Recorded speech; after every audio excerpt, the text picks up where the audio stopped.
오늘은 1월 23일 마가복음 8장 27절부터 마가복음 9장 1절까지입니다. 27절이에요.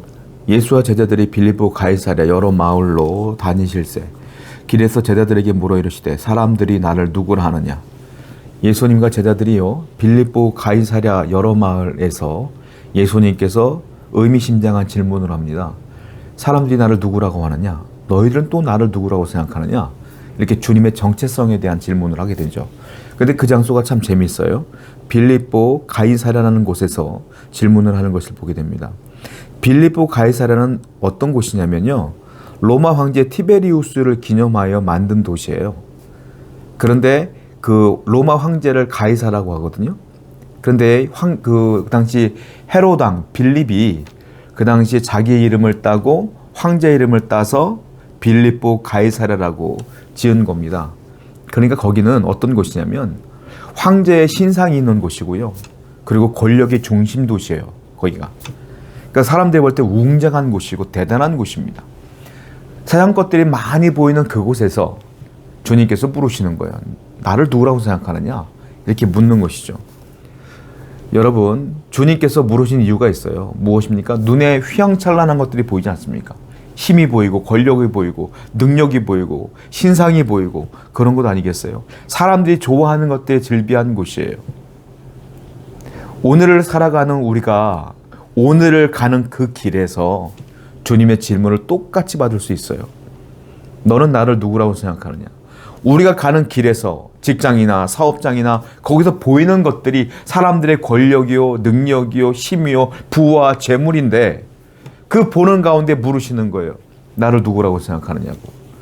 여러분, 그렇습니다. 주님의 의도는 그거예요. 세상의 권력과 부와 지혜와 능력을 부러워하지 말고 너는 그 가운데 오늘 이 자리에서 나를 바라보고 나를 따르라 라는 주님의 의미심장한 말씀인 거예요. 오늘도 성도 여러분들이 가는 그곳에서 많은 사람들의 유혹이 있죠. 세상의 유혹이 있죠. 보이죠? 느껴지죠? 그러나 우리는 주님의 제자로서 주님만 따르기를 결정하고 살아가는 여러분 되기를 축원드립니다. 28절부터 볼게요. 제자들이 여짜와 이르되 세례 요한이라고 더러는 엘리야 더러는 선지자 중에 하나라며 하나이다. 또 물으시되 너희는 나를 누구라 하느냐? 베드로가 대답하여 이르되 주는 그리스도시요 주는 그리스도시니이다 하며. 예수님의 제자 베드로가 기가 막힌 대답을 합니다. 사람들은 엘리야라고 하고 모세라고 하고 막 그러는데 저는 예수님은 그리스도라고 생각합니다. 그리스도는 헬라어고요. 이걸 히브리어로 바꾸면 메시아입니다. 즉 히브리어의 메시아와 헬라어의 그리스도는 똑같은 단어예요. 유대인들이 기다렸던 메시아, 구원자. 당신은 하나님의 아들 구원자이십니다. 라는 고백을 하게 되는 것이죠. 베드로가 깨달았어요. 3년 정도 주님과 동고동락 해보니까 주님은 사람이 아니야. 주님은 정말 그리스도야. 주님은 정말 메시아인 거야. 그래서 자기의 고백을 하는 겁니다. 이제야 깨달은 거예요. 여러분, 신앙적 깨달음은 어떻게 오는 걸까요?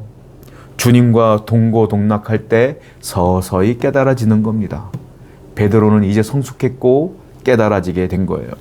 신앙은 뭡니까? 신앙은 하나님과 계속 동행하면서 조금 더 깊이 주님을 알아가는 과정이 신앙생활인 거예요. 여러분들의 신앙생활은 그러므로 천국 가는 그날까지 지속되어야 되는 겁니다. 우리가 주님을 믿으면 믿을수록 조금 더 주님을 알아가는 것, 그것이 신앙생활을 잘하는 비결이죠. 오늘도 주님을 더 깊이 알아가고 주님과 동행하는 여러분 되기를 축원드립니다. 30절부터 보겠습니다.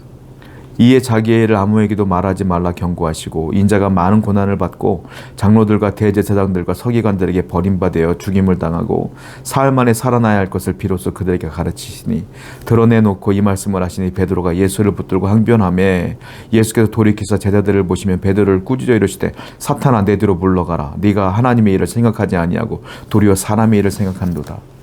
베드로가 그렇게 깨달음을 받았던 베드로가 그런 고백을 했을 때 예수님이 그제서야 처음으로 예수님이 십자가에 돌아가실 일, 사흘 만에 부활하실 일들을 제자들에게 처음으로 말씀하셔요. 이제 이 제자들이 이제 깨달음이 있구나라는 생각을 갖고 얘기를 했어요. 그랬더니 베드로가 깜짝 놀라면서 32절에 예수님께 항변을 했다 이렇게 썼어요. 항변했다는 말은 원어를 그대로 직역해 보면 꾸짖었다 이 말이에요. 예수님을 꾸짖는 거야. 제자가 예수님을 꾸짖어. 자기도 모르게 지금 상황 파악이 안 되는 거예요. 그랬더니 주님께서 사탄아 내 뒤로 물러가라라고 베드로 속에 있는 사탄을 명합니다. 완전히 사탄이 하는 일이죠. 왜? 사탄이 하는 일은 십자가를 못 지게 하는 거거든. 하나님의 뜻은 십자가를 지는 거고. 그 베드로가 그 순간 사탄의 꾀임에 넘어간 것이죠. 어떻게든 못 지게 하려고 하는 베드로의 모습 속에 주님은 사탄을 본 겁니다.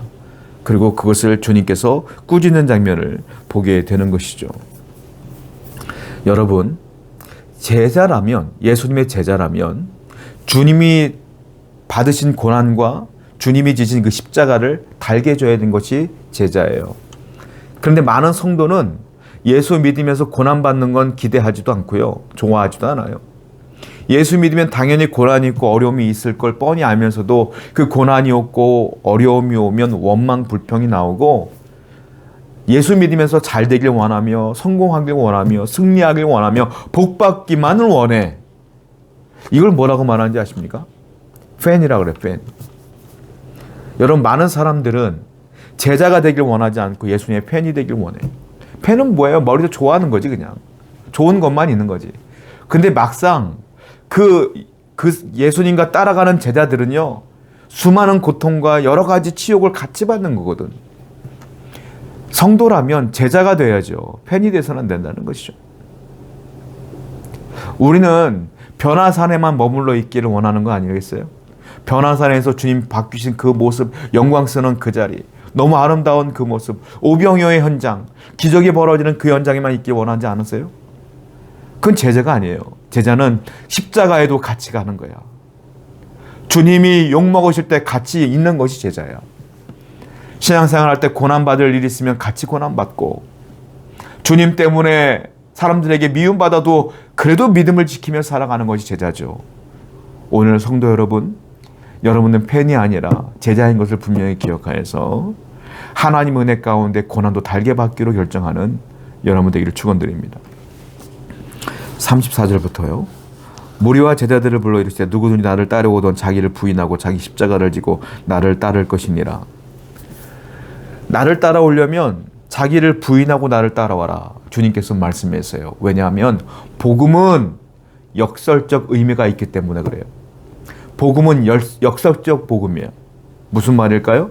내 생명을 잃어버리면, 복음을 위하여 내 생명을 잃어버리면 영원한 생명을 얻어요. 내가 주님을 위하여 내 십자가를 지면 그 십자가 때문에 주님이 영광을 받으셔요. 복음은 역설의 의미가 있어요.